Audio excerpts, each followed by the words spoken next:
मी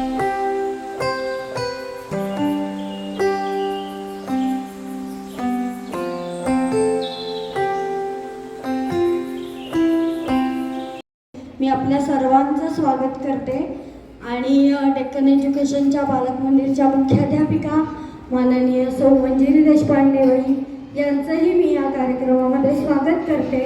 आम्ही आज आपण आता नुकतंच चंद्रयान 3 ही मोहीम यशस्वी केली आणि चंद्रावरच्या दक्षिण ध्रुवावरती सर्वात पहिल्यांदा पाऊल ठेवणारा भारत हा एकमेव आणि पहिला देश बनलेला आहे। आणि या सगळ्याच गोष्टीचं आपण कौतुक करण्यासाठी, आपल्या बालचमूंना या गोष्टीची माहिती होण्यासाठी आज आपण हा उपक्रम या ठिकाणी घेतो आहे। मी आता आपल्या सर्वांना चंद्रयान 3 याची आपल्या बालचमूंनाही समजेल आणि आपल्यालाही सर्वांना थोडक्यात माहिती होईल अशी माहिती सांगायला सुरुवात करते। चंद्रयान 3 हे दिनांक 14 जुलै 2023 मध्ये लॉन्च करण्यात आलं आणि श्रीहरिकोटा येथून पहाटे 2:35 या यानाचं उड्डाण झालं। भारताच्या अवकाश मोहिमेतील सर्वात महत्त्वाचा आणि अवघड मानला जाणारा टप्पा आपल्या स्पेस सायंटिस्टच्या मेहनतीमुळे आणि अथक परिश्रमामुळे साध्य झाला। ही अशक्यप्राय अशी वाटणारी मोहीम आपल्या देशातल्या हुशार शास्त्रज्ञांमुळे साध्य झाली आणि जेव्हा आपलं चंद्रयान सोडलं गेलं अवकाशामध्ये त्यावेळेलाच रशियाचं सुद्धा लुनार नावाचं यान चंद्रावरती उड्डाणासाठी त्यांनी सोडलेलं होतं, परंतु रशियाचं यान हे यशस्वी उड्डाण करू शकलं नाही, चंद्रावरती लँडिंग करू शकलं नाही। पण आपल्या शास्त्रज्ञांच्या हुशारीमुळे आणि सावधानतेमुळे सुद्धा आपण चंद्राच्या दक्षिण ध्रुवावर यशस्वीपणे लँडिंग करण्यामध्ये सफल झालो। जगातील एकूण 3 देशांनी आतापर्यंत चंद्रयान मोहीम सफलतापूर्वक पूर्ण केलेली आहे आणि त्याच्यामध्ये अमेरिका, चीन आणि रशिया यांच्या बरोबरीने आणि कांकणभर 1 टप्पा जास्तच भारत पुढे गेलेला आहे आणि आपल्या भारताचं नावही ही चंद्रयान मोहीम यशस्वी करण्यामध्ये सामील झालेलं आहे।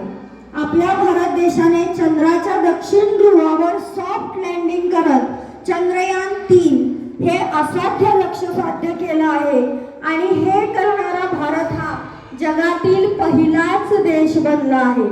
आजपर्यंत या जगातील कोणत्याच देशाला जे जमलं नाही ते आपल्या शास्त्रज्ञांनी करून दाखवलंय आणि याचा आपल्या सर्वांना निश्चितच अभिमान वाटला पाहिजे। अभिमानास्पद अशी गोष्ट आहे आणि आपल्या बालचमूंना याची माहिती व्हावी यासाठी आम्ही हा सगळा खटाटोप केलेला आहे।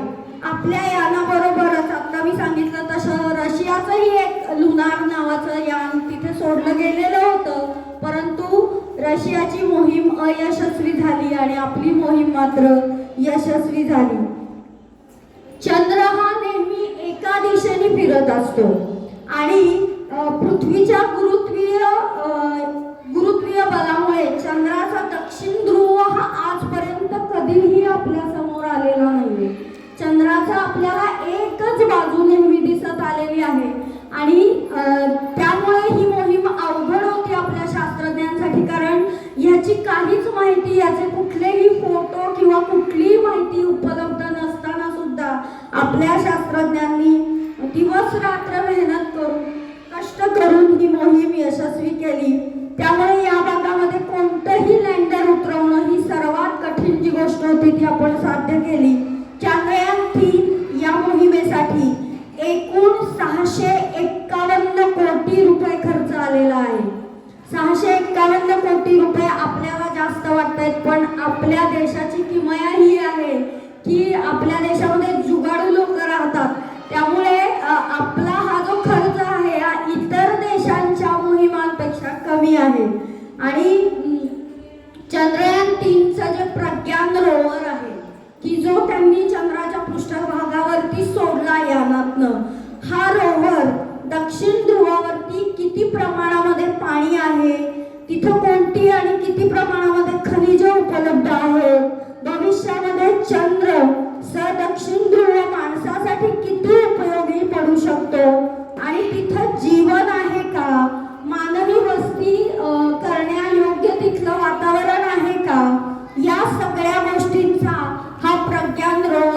मुलाखत घेणार आहे.